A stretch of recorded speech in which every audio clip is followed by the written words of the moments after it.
మరోసారి దేవుని సన్నిధిలో చేరి స్తుతించేదానికి భాగ్యం ఇచ్చినందుకే దేవుని స్తోత్రాలు. మొదటగా వచ్చి మరి స్తుతులు చెల్లించినటువంటి కుమారుని దేవుడు దీవించును గాక. మరి ప్రేమ విషయంలో కూడా దేవుడు విజయాన్ని చేకూర్చును గాక. ఉదయం పలికినటువంటి ఆశీర్వాదాలని దేవుడు బిడకు దయచేయును గాక. దేవుడు మనల్ని ఆశీర్వదిస్తాడు, మనకి సంతానం ఇస్తాడు, మళ్ళీ మన సంతతిని కూడా ఆస్వాదించి మన సంతతి మీద తన ఆత్మను కుమ్మరిస్తాడు. ఆ విషయాన్ని ఈరోజు మనం ధ్యానం చేయబోతున్నాం. యెషయా గ్రంథము 44 అధ్యాయము 3వ వచనం.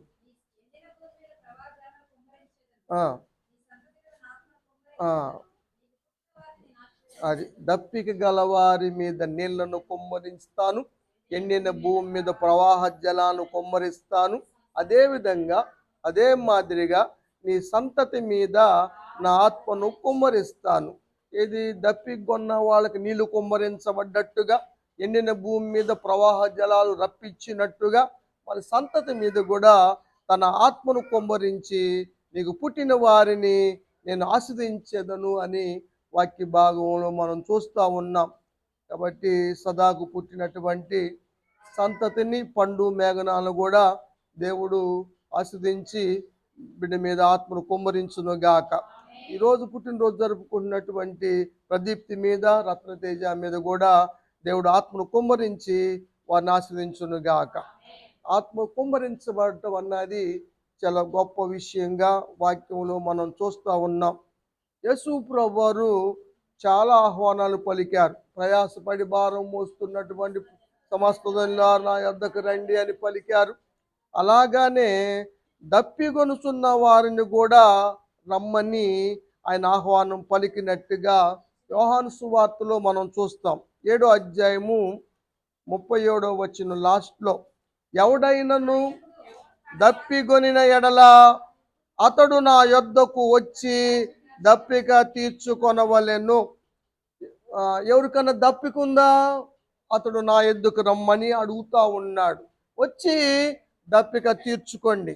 ఆయన దప్పిక తీర్చగలిగిన దేవుడు కాబట్టి నా దగ్గరికి రండి, దప్పిక తీర్చుకోండి. ఎప్పుడైతే వచ్చి దప్పిక తీర్చుకుంటారో అప్పుడు వారిలో నుండి లేఖనము చెప్పినట్లుగా వాని కడుపులో నుండి జీవజల నదులు పారును అని యేసు ప్రభువారు చెప్పారు. ఇప్పుడు యేసు ప్రభువారు చెప్పింది నీళ్ళ గురించా అంటే ఏమ్మా ఆత్మ గురించి. ఏ ఆత్మ గురించి? ఏ ఆత్మ గురించి? పొందబో ఆత్మ గురించి అమ్మ చెప్పింది. Very good, very good.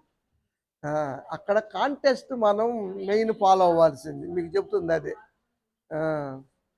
పొందబో ఆత్మ గురించి యేసు ప్రభువారు చెప్పారు కదా. ఆ జీవజల నదులు ఊటలు గురించి చెప్పింది అదే. 39వ వచనం చూడండి.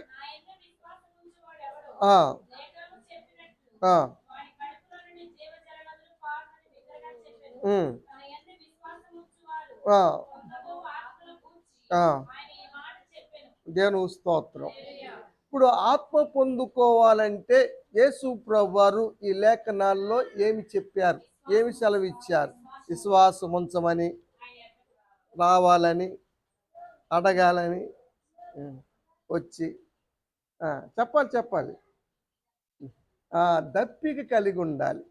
దప్పిక అంటే కోరిక, దప్పిక ఆశ కలిగి ఉండాలి. దప్పిక కలిగి విశ్వాసం కలిగి వస్తే తప్పనిసరిగా దప్పిక తీరుస్తాను, ఆత్మను కుమ్మరిస్తానని దేవుని యొక్క వాక్యంలో యేసు ప్రభువారు చెప్పారు.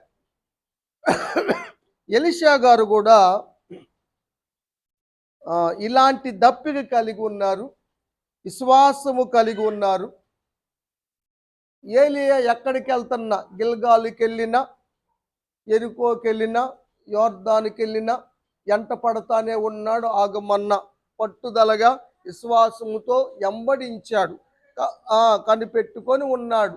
ఇక లాభం లేదనుకొని నేను కొనిపోబడక ముందు నేను ఏమి చేయగోరుతున్నావని ఎలీషాను అడిగితే ఎలీషా చెప్పాడు, నీ కలిగిన ఆత్మలో నాకు 2 పాలు దయచేయమని.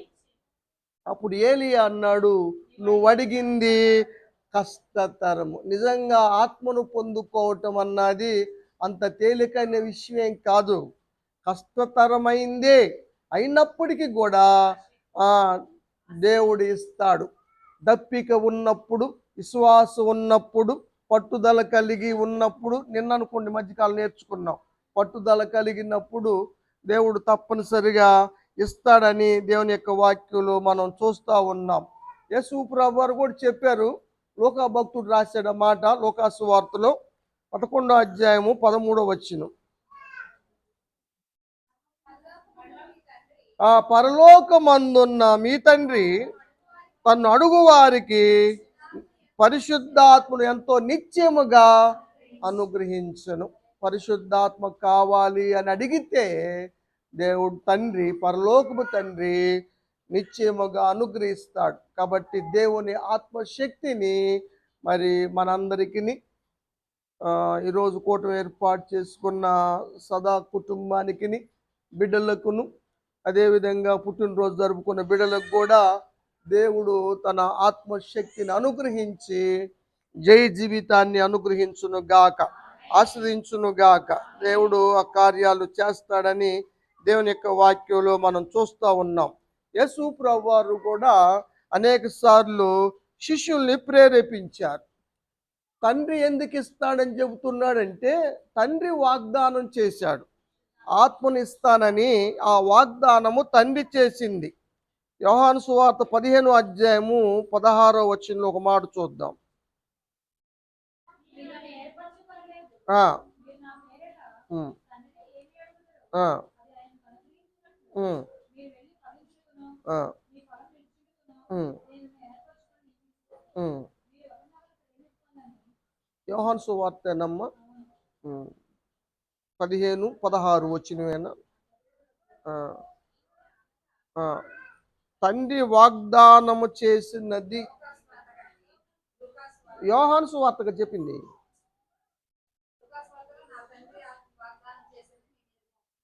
అది వేరు, 24 అది 24 లోకాసు వార్త.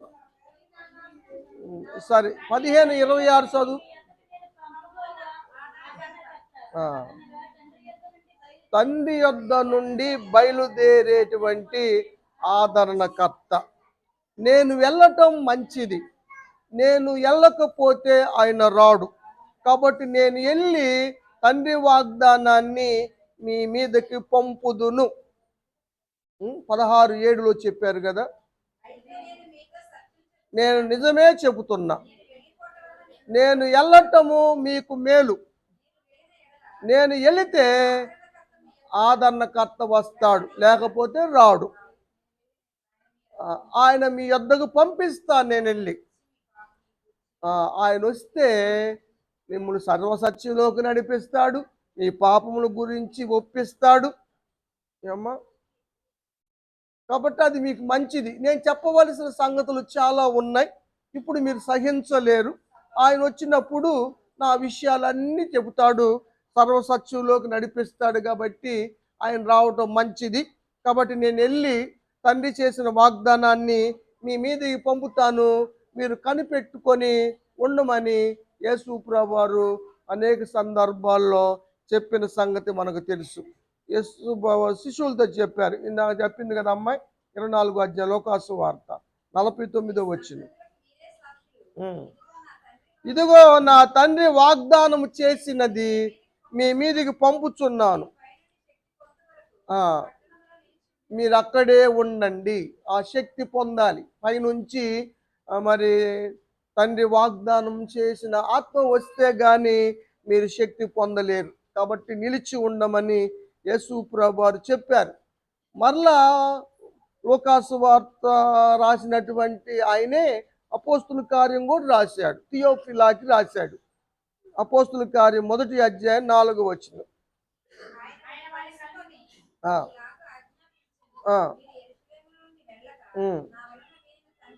తండ్రి యొక్క వాగ్దానము కొరకు కనిపెట్టుకొని ఉండుడి. యేసు ప్రభువారు ప్రతిసారి కూడా అనేక సందర్భాల్లో పరిశుద్ధాత్మను పొందటం గురించి హెచ్చరిక చేశారు, ప్రోత్సహించారు. అది తండ్రి వాగ్దానం, అది మేలని, సర్వసత్యము నడిపిస్తాడని, పాపములు ఒప్పిస్తాడని, ఇంకా అనేక విషయాలు ఆయన బోధిస్తాడని, నడిపిస్తాడని, సిద్ధపాటు చేస్తాడని. అంతకుముందు పరిశుద్ధాత్ముడు పాత నిబంధనలో వచ్చేవాడు, అవసరాన్ని బట్టి వెళ్ళేవాడు. కానీ ఈసారి వెళ్ళటానికి రావటం లేదు. ఇక్కడే ఉంటాడు, మీతోనే ఉంటాడు, మీలోనే ఉంటాడు. దానికోసం కనిపెట్టుకొని ఉండమని యేసు ప్రభువారు చెప్పారు. కాబట్టి 120 మంది కూడా మేడగదిలో కూర్చొని ఎడతెగక ఏక మనసుతో ప్రార్థన చేస్తూ కనిపెట్టుకొని ఉన్నారు.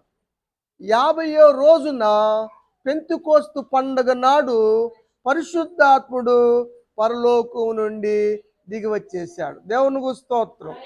యేసు ప్రభువారు వెళ్ళారు, చెప్పిన ప్రకారంగా తండ్రి వాగ్దానం చేసిన వేరొక ఆదరణకర్తను పంపించాడు. ఆయన పెంతెకోస్తు నాడు దిగి వచ్చాడు. 2 అధ్యాయం 4వ వచనం. వారందరూ కూడా పరిశుద్ధాత్మతో నింపబడ్డారు. ఆత్మ వారికి వాక్ శక్తినిచ్చినట్టుగా పరిశుద్ధ గ్రంథంలో మనం చూస్తా ఉన్నాం. కాబట్టి ఆత్మ ఏం చేస్తాడో మనం చూసాం. ఉదయకాల సమయంలో ఆత్మశక్తిని గురించి కదా, దైవ శక్తికి దేవుని ఆత్మకు ఎలాంటి శక్తి కలిగి ఉంది అన్న విషయాలు మనం నేర్చుకున్నాం ఉదయకాల సమయంలో కదా. గర్భఫలం ఇచ్చే శక్తి కలిగి ఉన్నాడు పరిశుద్ధాత్ముడు. అది ఎవరి పట్ల చేశాడు అన్నది చదివాం. అదేవిధంగా నోరు తెరిచి మాట్లాడే శక్తిని కూడా ఇస్తాడని, కేబారు నదీ తీరమున ఉన్నటువంటి యెజ్గేలు మీదకి వచ్చినప్పుడు దర్శనములో మాట్లాడి, యెహోవాకు మాట్లాడి మరి ఆయన నోరు తెరిచి పలకవలసిన మాటలు నింపినట్లుగా మనం చూస్తూ ఉన్నాం.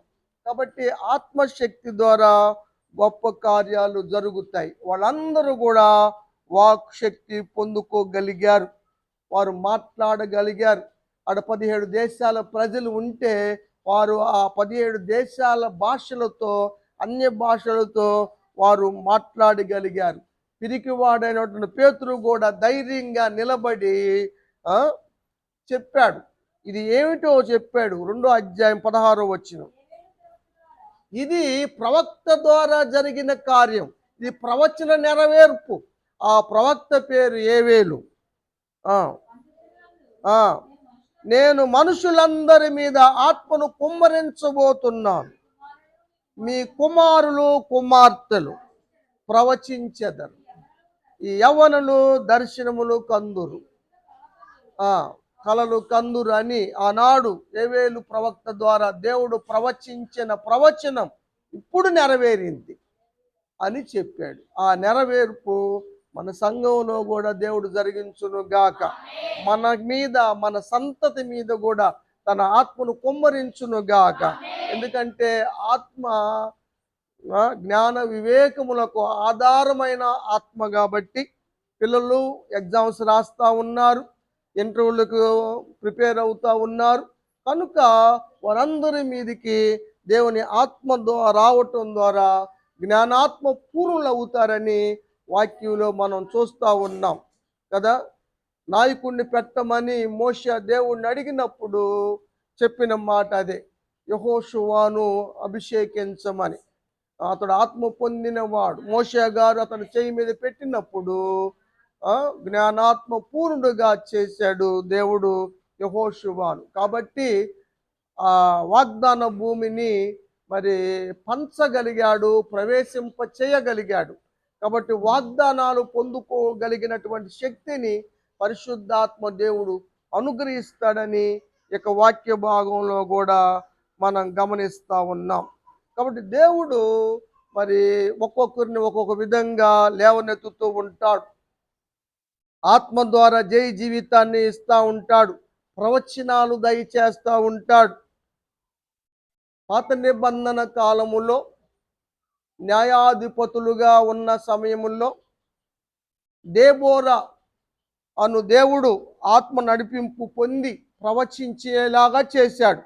దెబోరాను న్యాయాధిపతిగా దేవుడు ఆస్వాదించాడు. 5వ అధ్యాయం న్యాయాధిపతుల గ్రంథంలో మనం చూస్తే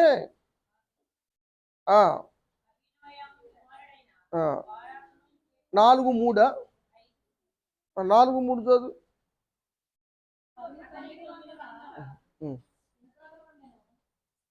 అదేనా?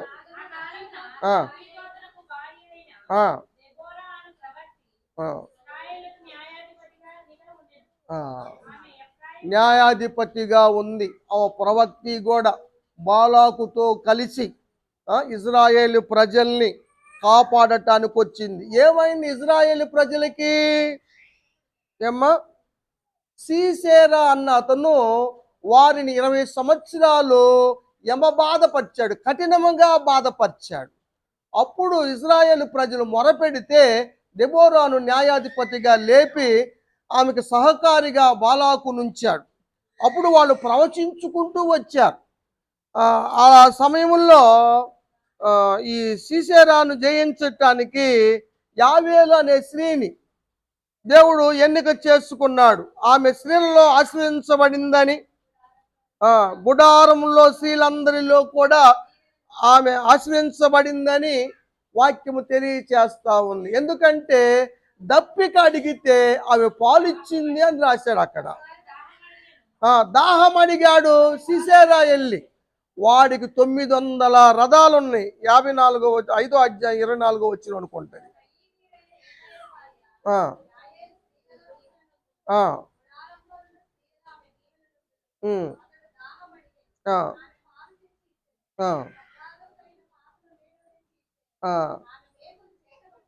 తర్వాత ఆమె సిసేరాను హతం చేసింది.